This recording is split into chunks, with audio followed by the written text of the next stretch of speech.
안녕하세요. 박민수 원장입니다. 항상 구독해 주시고 좋아요를 눌러 주셔서 진심으로 감사드립니다. 오늘 면역력을 높이는 지방세포 만들기라는 주제로 말씀을 드릴 건데요. 지방세포가 몸에 해로운데 무슨 면역력을 높인단 말이야? 의아해하실 건데요. 잘 들어보십시오.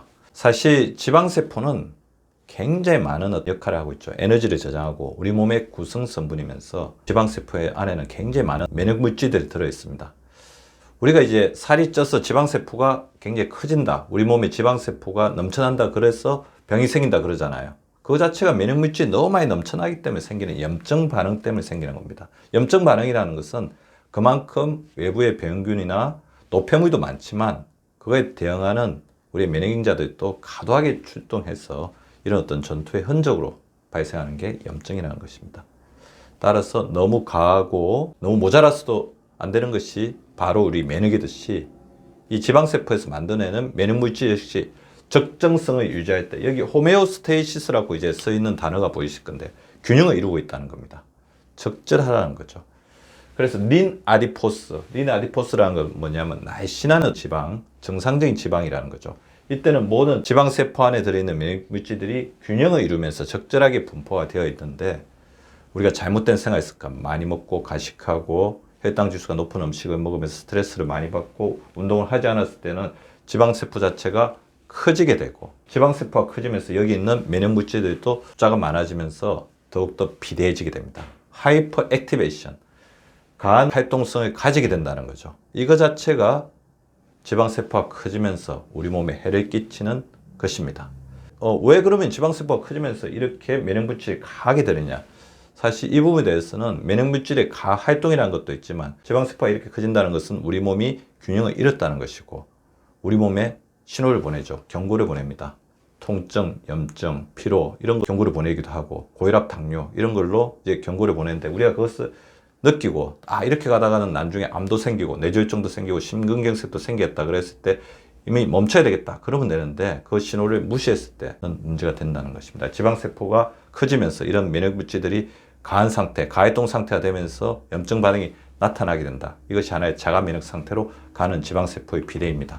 자, 이것을 막기 위해서는 어떻게 되냐? 지방세포의 영양 균형을 맞춰야 됩니다. 지방세포의 영양 균형을 맞추기 위해서 중요한 개념을 작용하는 것이 아디포카인이라는 물질인데 이 아디포카인이라는 물질 자체는 지방세포가 면역물질들을 조정하는 데 핵심적인 역할을 하는 물질입니다. 자, 지방세포의 아디포카인은 날씬한 상태에서는 우리 면역물질들이 아까 호메오스테이시스, 균형을 이룰 수 있게 도와주는 역할을 합니다. 그리고 기하 상태, 장기간 이제 영양결핍 상태가 되면 면역세포들에게 가는 영양소를 줄여야 되죠. 우리 생명활동을 유지하는 다른 어떤 기관으로 보내야 되니까 면역세포에게 가는 영양 상태를 제한하면서 그렇게 되면 어떻게 됐습니까? 면역세포가 활동을 하지 않죠. 면역 억제 상태가 됩니다. 그래서 기하 상태로 인해서 저체중이 오래된 사람들의 면역력이 떨어진다는 것도 이런 아디포카인이 작동하는 게 있다는 겁니다. 그리고 비만 상태가 되면 우리 몸에 신호를 보내야 되죠. 그만 먹어라. 지방세포를 더욱더 살찌우지 마라.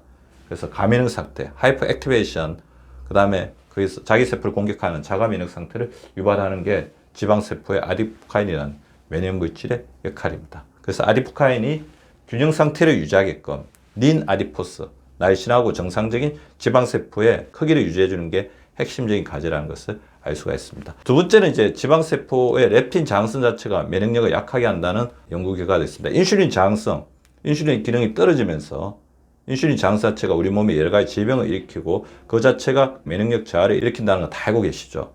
렙틴 저항성도 비슷한 역할을 한다고 알려져 있습니다. 렙틴 저항성은 뭐냐면 우리가 음식을 먹었을 때 지방세포에서 분비돼서 더 그만 먹어 포만감을 보내는 신호를 하는 게 렙틴 호르몬인데 우리가 그걸 무시하고 더 많이 먹는다든지 우리 몸에 필요 이상으로 지방세포들의 축적된 열량이 많아지면 렙틴의 기능이 떨어지게 됩니다. 그렇게 되면 우리가 음식을 먹었는데도 포만감을 못 느끼니까 더 많은 음식을 먹게 되면서 점점 더 비만으로 빠져드는 거죠. 따라서 렙틴 저항성을 줄여주는 게 굉장히 중요해요. 렙틴 저항성이 있다는 것 자체가 우리 몸이 더욱더 비만, 당뇨가 되면서 면역력이 떨어지는 원인이기도 하지만 렙틴 저항성이 인슐린 저항성처럼 면역력을 저해하는 하나의 요인이 되고 있다는 연구 결과도 많이 나오고 있습니다.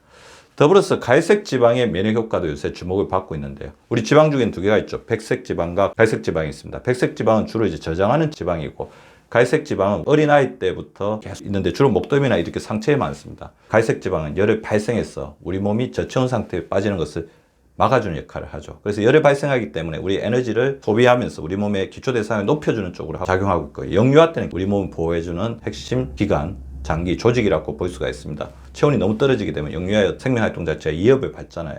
그래서 지방세포가 커진다는 것은 백색 지방이 늘어난다는 것입니다. 그런데 문제는 뭐냐면 이 백색 지방이 늘어나면 면역세포들이 이 백색 지방에 계속해서 작동하게 하면서 백색 지방의 염증화 작용을 더욱더 악화시키고 더욱더 가민하게 이제 만든다는 거죠. 따라서 갈색 지방이 좀 늘어나면서 백색 지방을 견제하는 게 굉장히 도움이 됩니다. 갈색 지방 자체가 늘어나게 되면 기초대사량의 상승으로 인해서 열량 소모와 더불어서 백색 지방이 줄어드는 효과도 있고, 이 갈색 지방 자체가 면역세포의 긍정적인 작용과 결합해서 우리 몸의 면역력을 높여준다는 연구 결과도 나오고 있습니다. 지방세포가 면역력에 도움이 되게 하려면 저희 식으로 지나치게 많은 내장지방, 백색 지방의 크기를 줄여주는 게 필요하겠죠. 더불어서 아까 말씀드린 것처럼 너무 장기간의 기아 상태, 영양결핍 상태에 빠지게 되면 아디포카인 자체가 면역 억제 작용을 하기 때문에 너무 지나친 장기간의 영양결핍 상태에 빠지지 않게끔 하는 게 굉장히 중요할 것 같고요. 그리고 백색 지방을 갈색 지방으로 전환시키려는 노력도 굉장히 중요하겠죠. 추위에 적절하게 노출되는 것, 겨울에 야외 활동을 하면서 겨울답게 좀 지내는 것도 필요하다는 시사점을 얻을 수 있습니다. 비만인은 저희 식으로 백색 지방을 줄이자, 백색 지방의 가한 면역 상태를 줄이자. 저체중인 사람들은 충분하고 균형 잡힌 식사를 통해서 아디포카인이 우리 몸의 면역 저하 상태를 만드는 것, 면역 결핍 상태를 만드는 것을 막아보자. 굉장히 중요할 것 같고요. 모든 사람에게 해당되는 것은 영양 결핍 상태에 빠지지도 않고 장기간 결식은 피하면서도 가식으로 인해서 백색 지방이 필요 이상으로 늘어난 것을 막아주는 것. 그렇게 했을 때 지방세포는 우리 몸의 면역균형을 위해서 복무하게 된다는 것입니다. 구독과 좋아요는 박미수 박사 TV를 지속시키는 생명력입니다. 많이 구독해 주시고 좋아요를 눌러 주시기 바랍니다. 항상 감사드립니다.